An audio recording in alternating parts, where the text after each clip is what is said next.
Welcome to the Alchemy of Ascension Season 2, where we are exploring our galactic origins and becoming multidimensional. I'm your host, Waxela Sananda, and today I'm so happy to introduce you to our speaker, Josiah Brandt. Welcome, Josiah. Thank you so much for having me, Waxela. I am just delighted, and I'm so ready for this conversation. So for anyone that watched my first season of The Alchemy of Ascension, there was a conversation around the work of Neville Goddard. And this conversation, so some of the viewers certainly are familiar with the body of work, but this is going to go even deeper. Josiah's taken Neville's work and actually created a school of imagination around the work of Neville Goddard. So let me just share a little bit about you and what you're up to so the viewers know a little more about what you're doing. As the principal founder of the Neville Goddard School of Imagination, Josiah Brandt develops and hosts online courses, workshops, seminars, and retreats focused on igniting creativity, empowering the wisdom and beauty of the human imagination, and honoring the dignity of the human spirit. Josiah is also a currency trader, yoga instructor, meditation coach, author, and educator. It is his mission and life purpose to inspire the wisdom and beauty of the human imagination, using his gifts, skills, talents, and abilities to encourage all human beings to use the creative power of imagination wisely and lovingly. I love that. That's so awesome. So for anyone that hasn't ever heard of Neville's work, and oftentimes he'll be referred to as just Neville, even though his whole name's Neville Goddard, you'll hear Neville. This is who people are talking about. Neville was born in 1905 and died in 1972. And would you call him a Christian mystic, or, would that fit his... I would say that's pretty accurate, yes. Yeah, yes. Yeah, he's definitely a mystic, and definitely a mystic. The Bible, the teachings in the Bible, in a very unique way, but for conscious life creation. So yes. Let's just start with. Let's start here. Can you kind of describe? This is a big order, but you're the right person for it.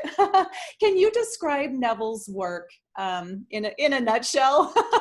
Yes, I'll do my best. So Neville, like you said, he was a very just inspiring 20th century orator, author, lecturer, and really his work has only recently really started to get the level of acclaim that I think it really deserves. It's becoming profoundly influential today, but I would say really what I've found to be so interesting and really captivating about his work is his unique approach to the human imagination as being really the source of all that we experience. So he talks a lot about the idea that, I am the cause. I am being the name of God. I am that I am. Before I am aware of being anything, I am simply aware of being. And then all of the ideas of who I am are layered on after that awareness of being. So he says, that awareness of being really is our core fundamental identity. And he says that our imagination really is responsible for everything that we experience in life. And he's definitely not the only person talking this way or speaking this way, or even using the Bible to illustrate the deep metaphysical truths in this way. But I would say there's something in particular about the eloquence with which he spoke, and also the fact that he spoke extensively from personal experience. It wasn't theory for him. And I think this is where he kind of distinguishes himself among the field of metaphysicians and mystics speaking in these areas. He shared extensively his own personal experience of using the law of assumption, that consciousness creates reality, and then also what he describes as being the promise, which I think ties into this topic of becoming multidimensional, this idea that, as we start to wake up to the truth and the fundamental nature of the human imagination, we really do start to become more. We start to expand beyond the limitations of our flesh, and we really start to embody our truer nature, our higher nature, which of course leads to brighter, more beautiful human possibilities, as I like to say it. That's beautiful. Thank you. That was, you Mhm. summed that up so well. Good. And Neville had such a prolific career. Yes. He has so many books and so many recorded lectures, and he was really out there sharing it. And I believe he didn't charge for any of his lectures, did he? That's actually not true. Oh, There's really? there's a misconception. Okay. It's a popularly circulated in forums and whatnot, but he did, but that was never his purpose. Mhm. I think in a lot of ways, his lack of focus on material wealth, it just it comes across just in the way that he speaks. You can hear all of these lectures online spoken in his own voice, and over the past couple of years, these being old recordings from the 40s and 50s and 60s, a lot of these recordings have been cleaned up, and you can hear him speak, and it's just so clear, fervently clear, that he's not motivated by anything other than love for his fellow human beings, and I just find that incredibly inspiring. Yes, it really is. And he never, yeah, you're right. He doesn't talk about wealth, but he does talk about being prolific and abundant, and that's a human's right and choice by the Absolutely. design of God, and that Absolutely. we can have whatever we imagine that, Mhm. that we want and that we're allowing ourselves to create. It's very empowering, but yet it's not about the money. It's about being creative, being a creator. Yes. And Yes. I think what's interesting to me is when it's easy to become focused on three-dimensional ideas like money or a partner or a nice place to live or a good job that fulfills us and satisfies us. But the idea is that when we truly become aware of our multidimensional expansive nature, like the truth of who we really are, then really those things all become an expression of that master state.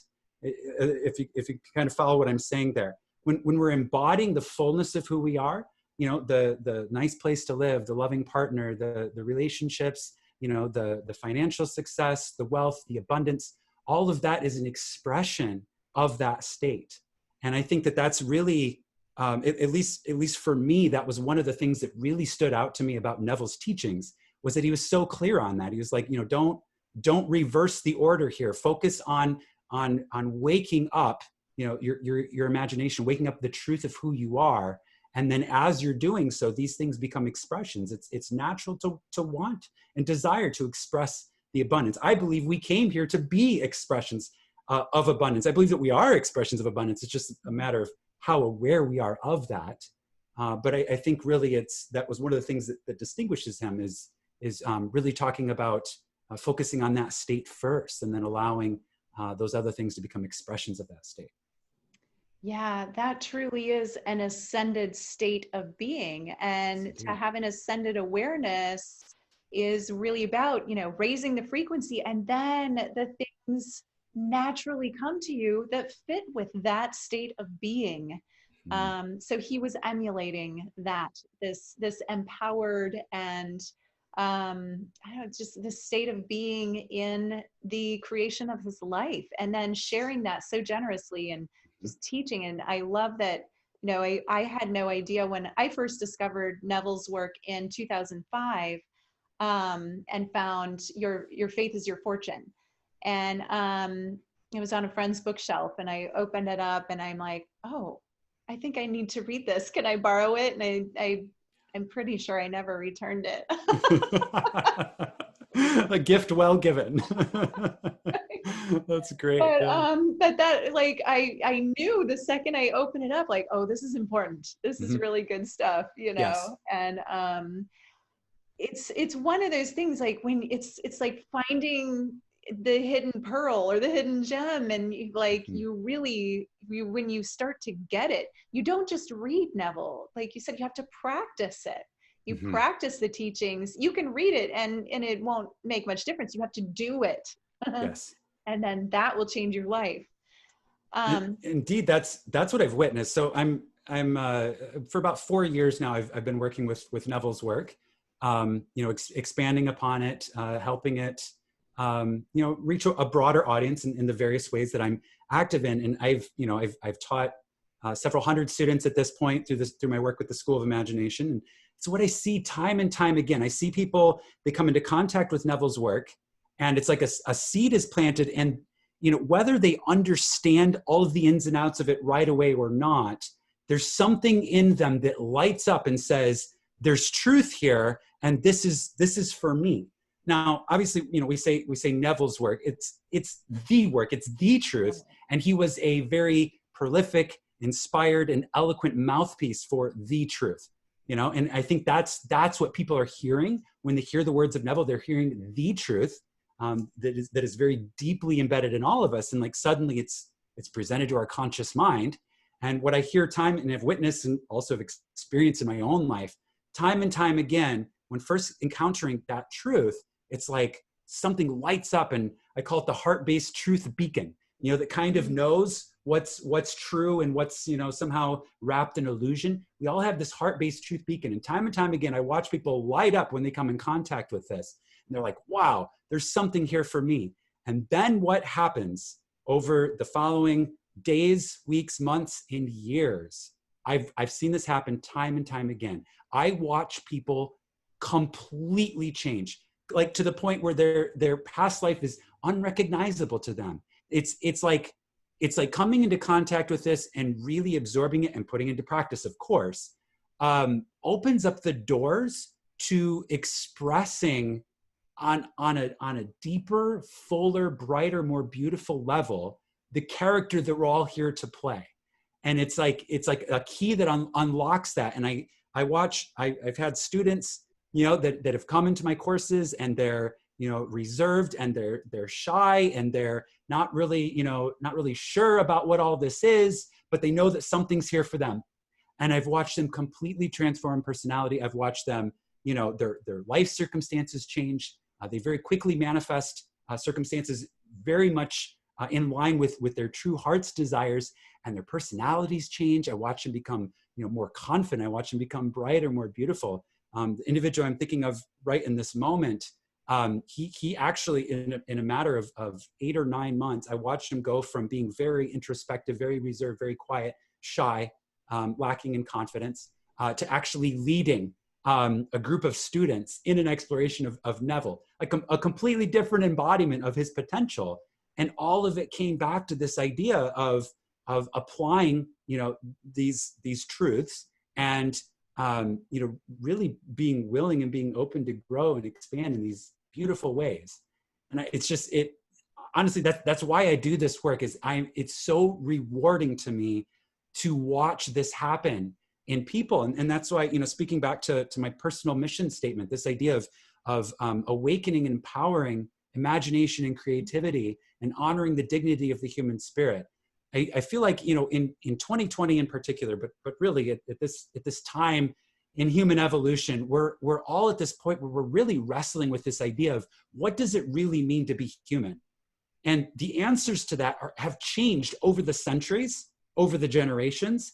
And we're at this key point now in 2020 where we have to get a clear definition of what it means to be human. And I feel like this is a time like no other for a voice of truth, whether it's embodied in someone like Neville or someone similar, a voice that speaks clearly and reminds us of our divine source. That's more important than ever, that we not only reclaim that, but choose to consciously embody that.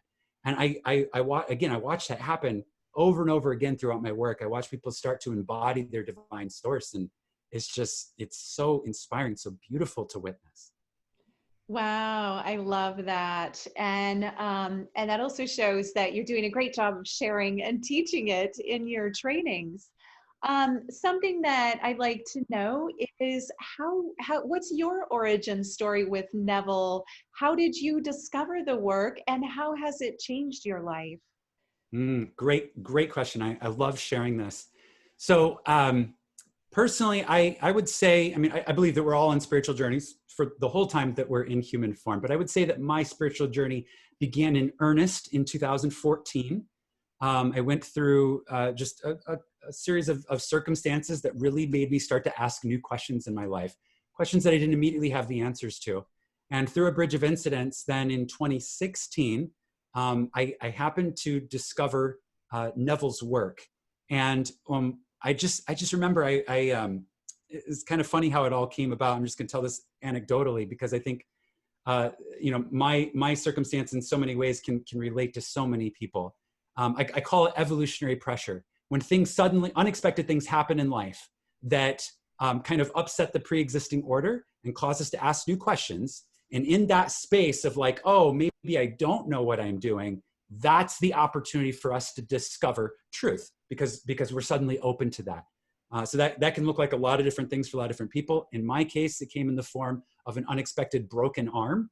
I was just on vacation, doing my thing, had a fall, and I broke my arm. And at the time, I was doing a job that was very physically intensive, labor intensive. And I knew that this was going to completely upset the pre-existing order of my life. And I broke my arm. I went through about a week of very dark and depressing thoughts in relation to this because I knew that I wasn't going to be able to work. I knew that it called into question all of the plans that I had made for that year. It just really upset the pre-existing order. And out of that darkness, I had this seed of thought planted in my mind that said, you know what, I've got to own this. I've got to own this circumstance. And I remember at that time, I made the conscious decision that breaking my arm I think it was 33 at the time, breaking my arm at the age of 33, even though it interrupted everything else that I thought I was doing, that I thought was so important for my life, I made that decision that it was going to be the best thing that had happened to me yet. It was gonna be the best thing that had happened to me yet. I think at the time I said this would be the best thing that ever happened to me, but I know better now than to limit it, right? It's the best thing that happened to me up until that point. And it was in the space that was created in my life because, suddenly I had my arm in a cast, I couldn't work and all that. It was in the space that was created in my life that I started to do some research. I started to, look at different books and audios and lectures. And I just started to ask different questions like, let's go out there and let's learn more about what life is all about. And it was on a tangent exploring those things. I was listening to YouTube and one of Neville's videos just came on autoplay. And, the minute that I heard his voice, there's just, again, that heart-based truth beacon, something lit up inside of me. And I was like, who is this? I've never heard anyone like this before. Not only the quality of his voice, but also what he was saying. I'd never heard anybody speak like that before. And so I was like, oh, who's this? And it just planted this desire, as I've witnessed in so many other people. Once they hear Neville, they're like, I want to know everything this guy has said because I need, like, he's got jewels for me, and I want this treasure. And I went on this treasure hunt. I was like, I just like a vacuum cleaner, like, sucking up all of the knowledge I could get. All of his lectures, all of his books. And that was the time when I realized, again, 4 or 5 years ago, I realized that a lot of his work that was published online at that time was a pretty poor quality, meaning it was literally hard to hear because the recordings were so old. And that's what planted the seed of desire in me. I was like, I want to hear this clearly. And I know that this is important for other people as well. And that's when I had the idea, I'm going to read these lectures, in my voice. I'm going to say the words clearly, and I'm going to do it in a way for other people so that other people can benefit from this as well. And in so doing, I'll help revitalize this work, help expand the footprint of his work, and make this a bastion, a resource for truth, in the modern world. And so I started a YouTube channel. And, there's something about, kind of like we alluded to before this conversation, we were talking about how, when you're reading the words, there's, this focus. And I don't mean just like reading on the page, but also speaking them. There's this focus, and they really started to implant themselves deeply in my consciousness. And I just, it's been quite the bridge since that time, but there's no aspect of my life that has not shifted completely since that time.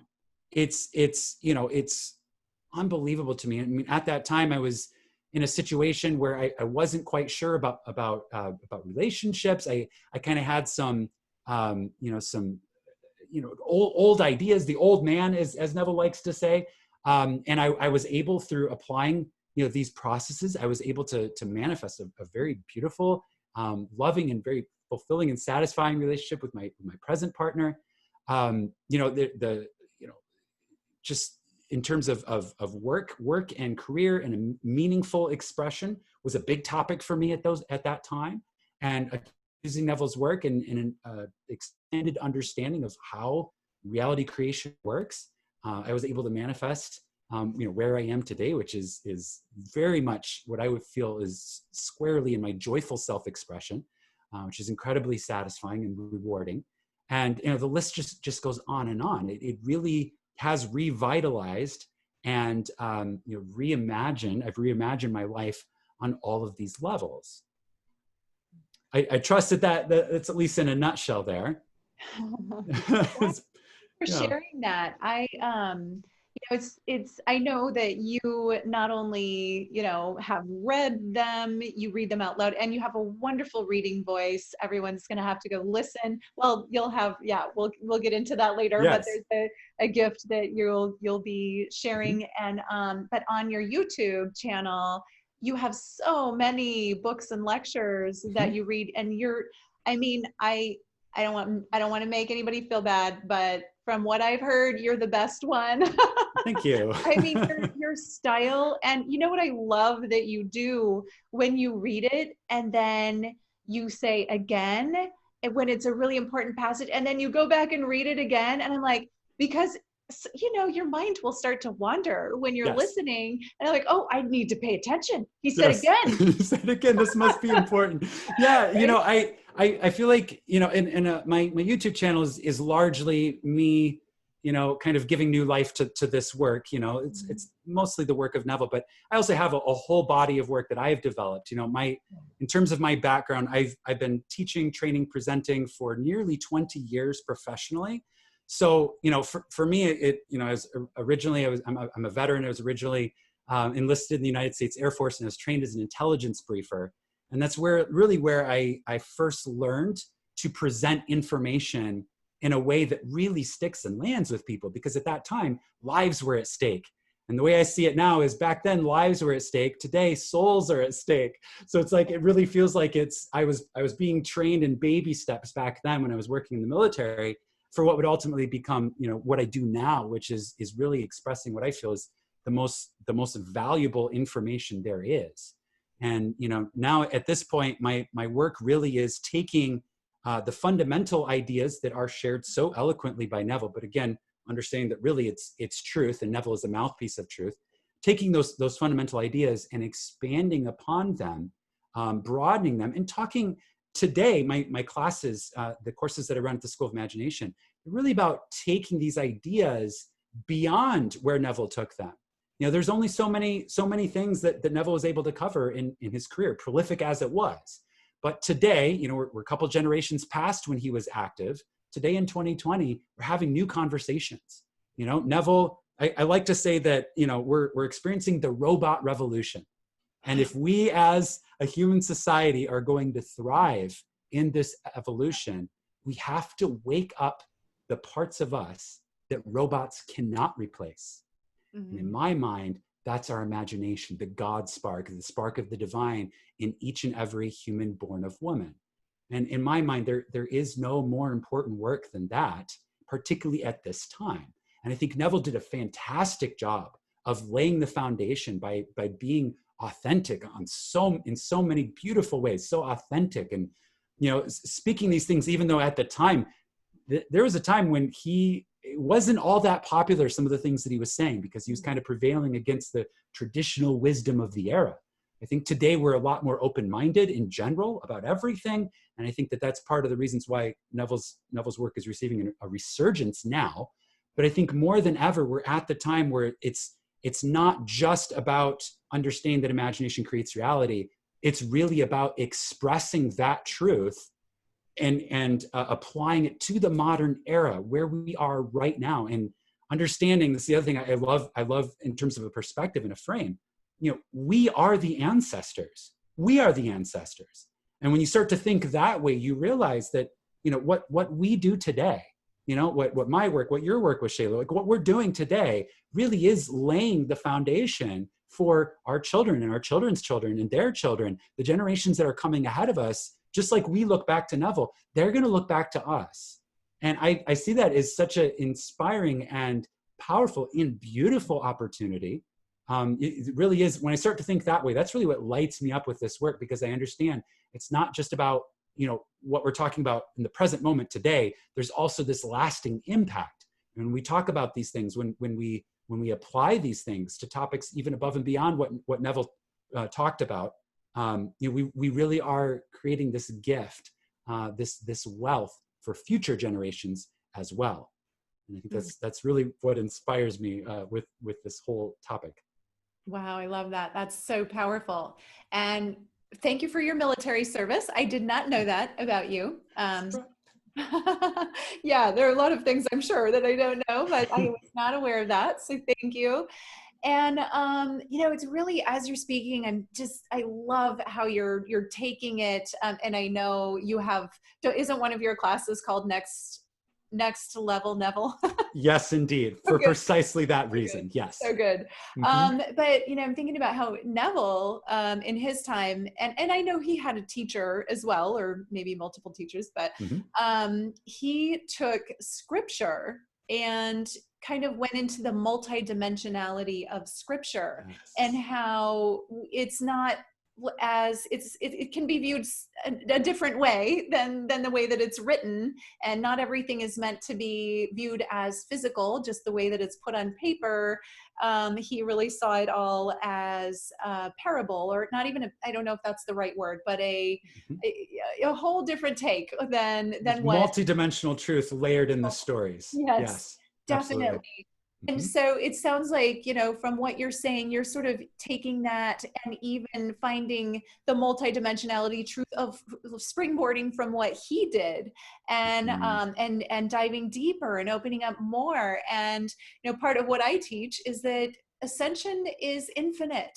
There is no limit to what you can create. It just takes you raising your consciousness. And then you can go again. I mean, the limit is only where we choose to limit ourselves. Absolutely. So, yes. Yeah, that's very much in line with what you're saying about what you're doing with Neville's work. And yes, I know you do, your own version or style of teaching it in lectures. Will you tell us more about the School of Imagination and what you do there?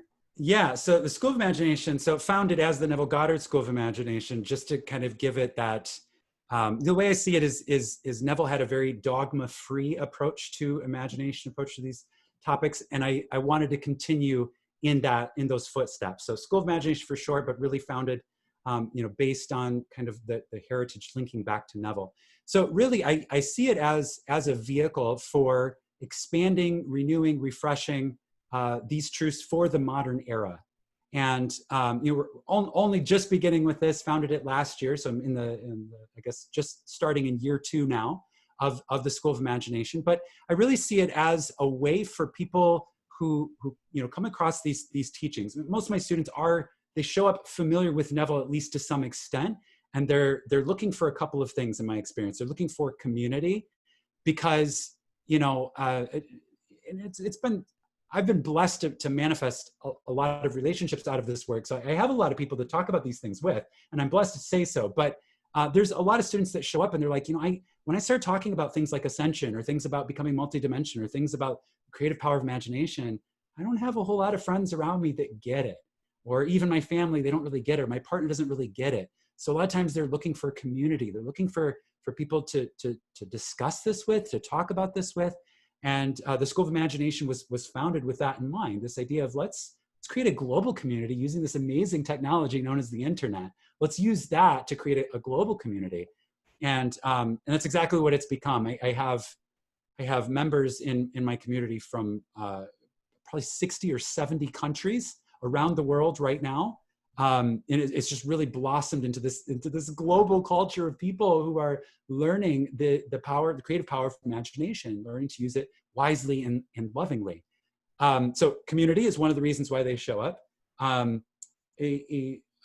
Neville spoke like he was living in the 1900s. So you had kind of what we would view as being a dated language.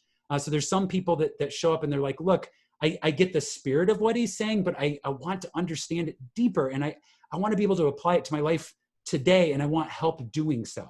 So I get a lot of students that show up, they're like, hey, help me understand this, and then help me apply it. Okay, so community, understanding and application. And then the last one I would say would be accountability. I've done this as well. Sometimes, we buy these courses online and we, kind of binge them, over a day or two, and then we move on, and maybe we retained a couple of points, maybe we didn't. The School of Imagination, the courses are designed to be immersive and engaging over a period of time. You keep coming back to them over and over again. Usually the courses are spread over 6 or 8 weeks. And the idea is, I built them with kind of a college class-like approach, kind of academic in a way. I mean, I'm not grading any papers, right? I'm not asking you to write any papers, but in terms of how we engage with the content, I see it as kind of like a college class for adult learners. And there's something about the accountability of that. This is not something you just read once and then go about your life. This literally becomes a way of being. And a lot of people desire support and encouragement and accountability in that area. And the School of Imagination was designed to provide that as well. So that's kind of the founding purpose behind it. I do have some ideas about where it's going to go from here. I do have like a 5, 10, 20-year plan for the School of Imagination and kind of the role that I see it fulfilling in broader society. I see, it kind of becoming a voice and kind of advocating for these ideas. And the idea that I kind of have right now, it mostly serves people who are already, tuned in and aware and have the ears to hear these things. And my idea for it is I would like to evolve it to the point, intend to evolve it to the point where it also can be kind of that quiet, perhaps not that quiet voice in broader conversations that kind of plants the ideas of imagination creating reality, but in a way that can be broadly accessible and not just limited to a niche of people who know Neville Goddard, if that makes sense. So it's kind of the founding premise behind my work at the school. Yes. Yeah, that's so powerful. And truly, people are looking for community and like-minded community. And I definitely relate to that story of, I feel different than I was raised in Iowa, in a small town, and I always kind of felt like the odd one out. And to this day, I still, it doesn't really matter where you are, if your thinking is not aligned with, massive community, you can feel left out. So it's so important to have people that you can touch base with and explore together and grow together. And then the accountability piece, it's true for any course, it's so important to have people and do it together and have that guidance so that you're not just, I'll get to that later. Yes. Yes, indeed. Yeah. And then, so I'm guessing you lead the courses, or do you do weekly calls, or how does that work? Yep. So, so far, all of my courses have been live taught, meaning that there's usually a component of modules like structured learning, whether it be reading or journal exercises or videos.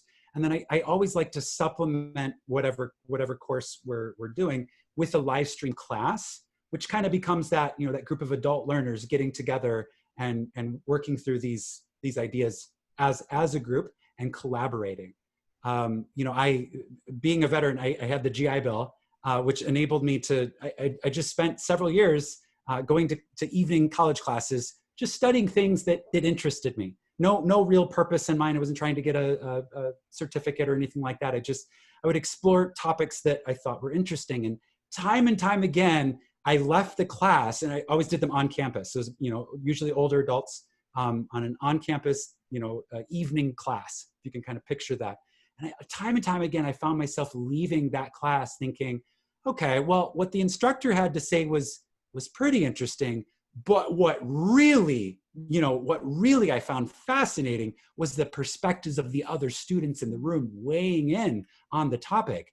And I got to see, in this academic setting, I got to see, perspectives from other cultures, perspectives from other walks of life, perspectives from individuals with other experiences.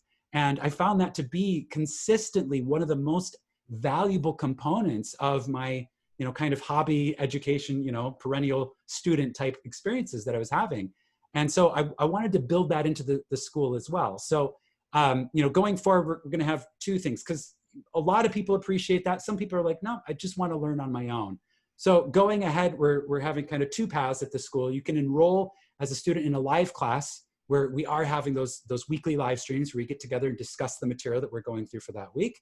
And then you can have solo learning, which is video courses where you can kind of complete it at your own pace, but you still have access to a forum, if you want to talk about these things. But it's not like the live stream class discussion approach that is used with the live teaching.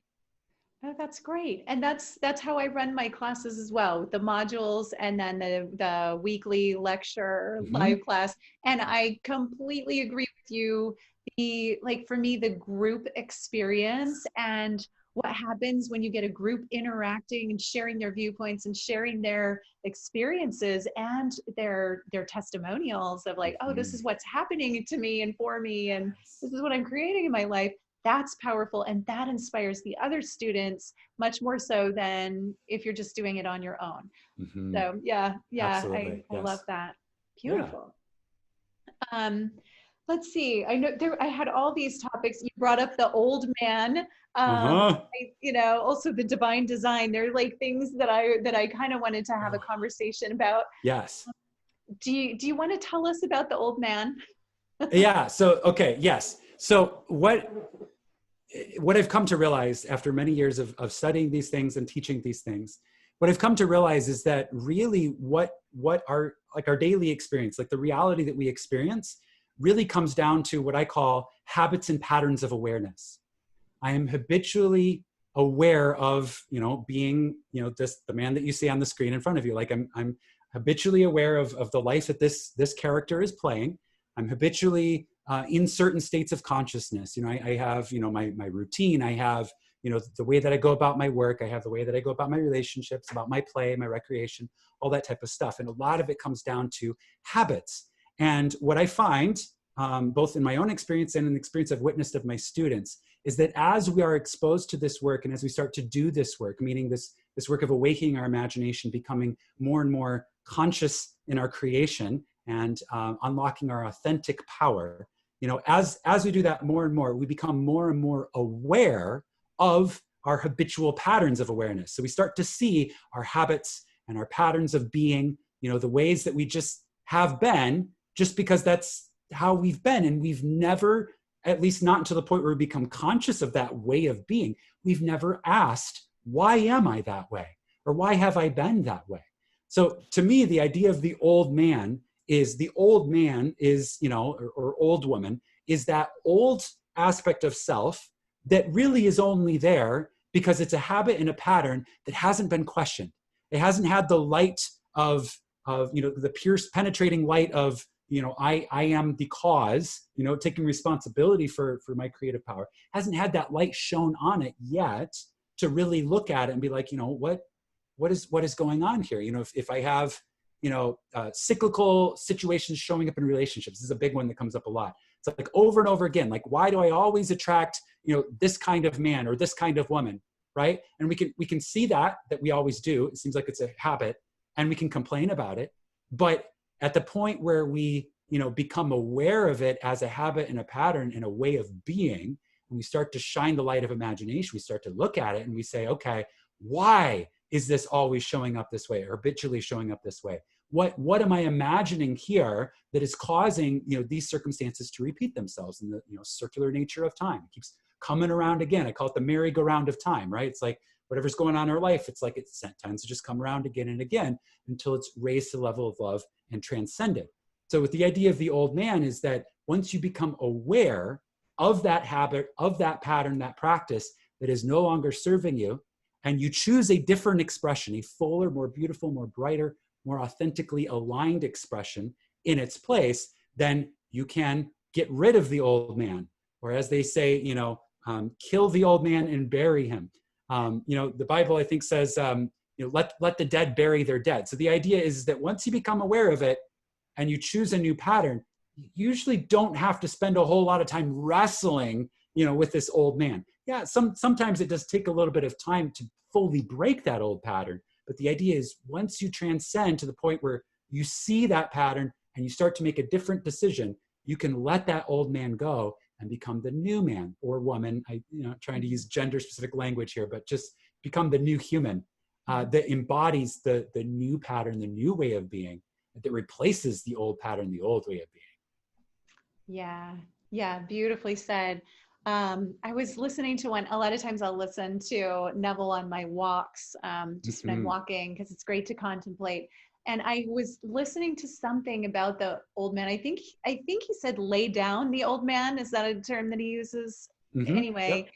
And I just had this vision of, like, I just got it on a new level. I saw it as if, it's like just setting aside, it doesn't have to be so hard. Just set aside that old personality that's not serving the highest good and turn around and step in to the new frequency, the new version of yourself that you're living into, and allow yourself to be that and emulate that.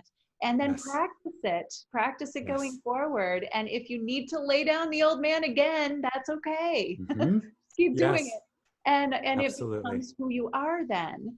And I think that's one of the most beautiful things about this work is you can hear the same thing multiple times over and over. You can read it at different periods of your life, different years, and every time it's like Ascension. There's a new understanding, like, oh, I get that in a new way, because I'm new. Yes, exactly. Yeah, a wise man once said, you never read the same book twice. The idea being that the book may be the same, but you change. And as you change, you see different things. Particularly, if it's a novel, I don't know, maybe it's still the same, but particularly with this type of work, metaphysical truths, there's layers, and everything can be comprehended on a whole depth of ways of looking at it. So yeah, it's the replay value is insane. It's an insane replay value with this work. Absolutely. For sure. And, as we grow, they're really, you have fresh eyes, absolutely expanding every time. So that's beautiful. And if we have time, I'd love to hear you speak about the divine design. I love this topic. So the divine design. So Neville, as far as I know, has never used the words divine design.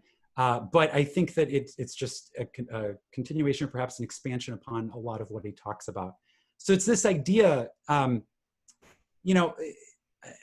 way I comprehend the divine design, I imagine that, our divine source, has a divine idea.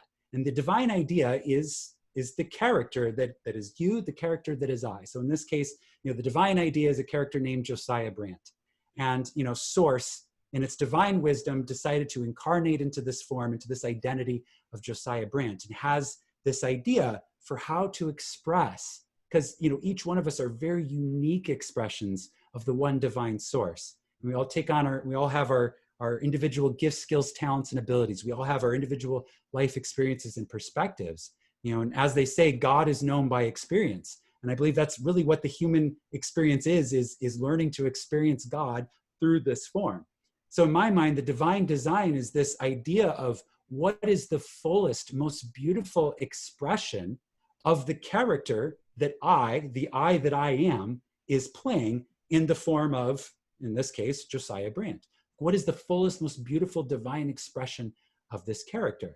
And so it's this idea that there is a way that I can most fully embody my authentic power, being me, while also honoring and being a very full and beautiful expression of my heritage, of my source, of my divine source. I talk about how, we have our human lineage, we have our human parentage, and how we inherit certain characteristics and traits from them. And then we also have our divine source, our divine parentage, and we inherit certain characteristics from our divine source. And in my mind, the divine design is all about, tapping in and learning to express and give life to the divine idea that is each of us. So the phrase that this is, and this comes from another author that I love, Florence Scovel Shinn. She says, this is like an affirmation, and it's, let me now express the divine idea in my mind, my body, and affairs. And I just love that, because it's like, let me surrender these any lower, limited, rooted in lack, ideas that I might have for my life. Let me surrender those, and let me tune into this, idea of the fullest expression of my infinite nature in this form. Like, let me tune into that. Let me give life to that. Let me embody that, in my mind, meaning the quality of my thoughts, in my body, meaning in my health, wellness, and vitality, and in my affairs, meaning in all of my relationships to everything, whether it be people or ideas or my career or expression, all of my relationships, all of my affairs. Let me tune into and express that idea. Yes, I've read some of her books as well. And I think she did like incantations almost. I'm not sure that's the right word for it, but she would pray for people and according to their divine design. So Yes. If someone would come, I love this, like someone would come and say, I really want to marry this guy, it's a woman. And she's like, well, I won't pray for that because that might not be the right guy, but I will pray for you to marry the right guy according to your divine design. And the divine selection. exactly. Yes, So absolutely. we got to be careful about what we're asking for, right? Because maybe she gets the first guy and he wasn't the right one. Yeah. But, it's this, just to kind of sum it up, it's this idea that, I'm limited in my human consciousness. And honestly, that's part of the reason why we're here, is we desired very deeply, the I am that I am desired very deeply to have this kind of limited experience, that I may learn to know myself more fully, more deeply through having limited experience. So it's not that it's a negative thing that we have a limited ability to see. It's actually part of the whole reason why we're here. I can only see so much with my human eyes. But there's an aspect of me, again, my divine source, my divine heritage, that can see the whole map. So if I can only see to the horizon, there's an aspect of me, an aspect of my consciousness that can see the whole plan. And the idea is learning to surrender that limited vision. And this is also, incidentally, the part of us that is attached to how things come about, or even, has an idea like, oh, I'd really love, to have this kind of job, and then immediately starts thinking about, oh, well, maybe I have to get it this way, or maybe I'd have to do this to get it, or maybe I'd have to do the other thing to get it. Like, immediately tries to devise the means, but can only see so much, as opposed to the divine design, which can see all of the pieces on the table at any given time and knows how to assemble them in the divine way. And it's about learning to surrender to that and say, look, I can express my desires for things, and I can allow the infinite intelligence, which is, that I've inherited, that is greater than I, and doesn't have to reside in my conscious mind. It's greater. I don't have to see how everything's going to come about. I can trust that infinite intelligence will take care of the means of how it comes about, and I can surrender to that and trust the flow and remain anchored and grounded in so many ways. I think this really comes down to being anchored and grounded in our heart, because our heart really is the connection to the divine design, in my experience. Oh yeah, that was so good. Everything you just said, I love that. And it is important to put in that piece about when you're doing the imagining and when you're practicing these ideas and playing with, these concepts. The higher power that we come from, or that we are, part of or a piece of, always has, like you said, the bigger perspective. And so we can't try and fill it in. We have to allow the divine to fill in the blanks, but that's part of the beauty of it. And that's kind of why we say this or something better, or according to divine design, because there might be something we don't know. So you don't ask for something or imagine something and then go try and figure out how you're going to create it. That's not your job. Your job is to Precisely. imagine it. Precisely. Yeah. Yes. Yeah. Well said. Beautiful. So fun. Oh, I love this. Well, that time has flown by. We're almost at the end of our hour here. Okay. I want to make sure I talk about your very generous free gift offer. And it is, I'll introduce it and then I'll let you talk more about it. So the Authentic Power live stream series, which explores the application of creative power of imagination through the lens of 4 compelling topics: birthright, mind and speech, which that's the first one. Divine design is the second. Eternal youth, which sounds amazing. And quality of consciousness. It's 4.5 hours of lectures. So tell us more. Yeah. So really when you're studying all these things, it's one thing to explore it in theory, and it's something else to explore it in practice. And I really see, my work is really at the intersection of those things. It's like, yes, let's develop a very powerful understanding of these things. And then, yes, let's also talk pragmatically. How do we apply this to our lives? How do we use this to increase our quality of life? How can I use this, in daily situations as they come up? So I see my work as really kind of being right at the crux of those two things. And in this live stream series, in particular, the Authentic Power live stream series, what I wanted to offer was an opportunity to kind of, in a manner of speaking, kind of jump to the end and be like, okay, if I fully understood all of these things, how would this show up in my life, right? Like, what would be the the results or the harvest in my life if I really took the time to learn these things and go through and do the work. So I wanted to offer this this package of 4 topics, 4 live streams, videos, to really, for a couple of reasons. One is to really convey through the lens of these 4 topics kind of what that looks like. What does it look like to fully embody my authentic power? Meaning, I understand that my imagination creates my reality. Consciousness is the only reality. My imagination creates my reality. And then what does it look like to actually embody that and stand in that power? And so there's 4 topics that explore that. And then really the idea here is if you accept this offer, and if you're watching these videos, and if your heart-based truth beacon is like, ooh, this is truth, this is something for me, I have the ears to hear this, that is a great indication that you are an excellent candidate to enroll at the School of Imagination and look at some of our structured learning courses as a means of, again, obtaining those things that we talked about. The community, the support of like-minded people, the expanded understanding and talking about it from a modern perspective. And of course, the accountability to keep you coming back and make sure that you're growing and being supported and encouraged in your growth. So basically, if you accept this offer, you take these live streams, you listen to them, and they resonate with you, then you're a great candidate for the School of Imagination, and we should definitely explore which course would be right to get you started with at the School of Imagination. It's like a great introduction. Yes, wonderful. And so I'm sure that you we'll have ways that people can get a hold of you. Yes, once absolutely. they get this, so that they can reach out and maybe apply or have a conversation or whatever your next step is. Yes. And there will also be a special offer from Josiah. However, it's not quite ready. So we are going to include at the time of recording, it wasn't quite ready. It will be by the time we show this. Yes. But we're going to have a little video about that and a write-up. So be sure and watch that. And if you've loved this conversation, and if something's speaking to you in it, and if your heart is like, yes, this is for me, then definitely check that out and go a step deeper. Yes. Yeah. So final thoughts?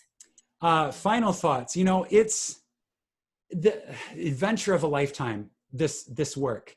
There's,